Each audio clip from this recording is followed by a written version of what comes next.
লাগায়া জনতার জ্বালায়া পালায়া ছাইয়া গেলে ঢাকা গণভবনটা এখন ফাঁকা বুবুরে গণভবনটা এখন ফাঁকা ডাইনি রে গণভবনটা এখন ফাঁকা দেশে আগুন লাগায়া জনতার জ্বালায়া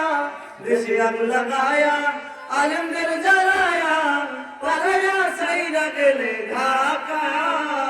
গণভবনটা এখন ফাঁকা বুবুরে গণভবনটা এখন ফাঁকা ডাইনি রে গণভবনটা এখন ফাঁকা তুমি অধিকারের কথা বলেছিলে রাজাকার দেশবাসী বুঝে গেল তুমি বড় স্বৈরাচার অধিকারের বললে কথা বলেছিলে রাজাকার জনগণ বুঝে গেল তুমি বড় স্বৈরাচার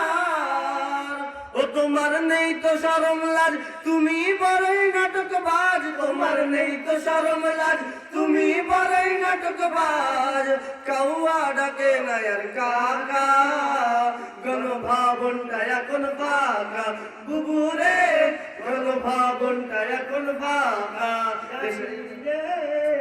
গণভবনটা এখন ফাঁকা দেশে আগুন লাগায়া জনতার জ্বালায়া দেশে আগুন লাগায়া আলেমদের জ্বালায়া পালায়া ছাইয়া গেলে ঢাকা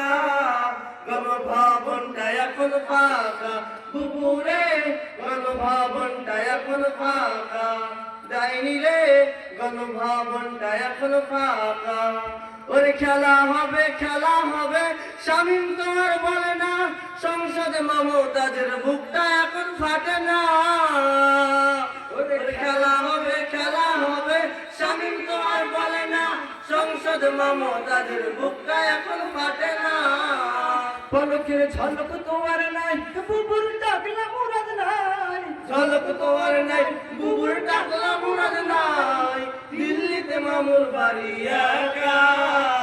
গণভবনটা এখন ফাঁকা বুবুরে গণভবনটা এখন ফাঁকা ডাইনি রে গণভবনটা এখন ফাঁকা ডাইনি রে বাংলাদেশটা এখন ফাঁকা।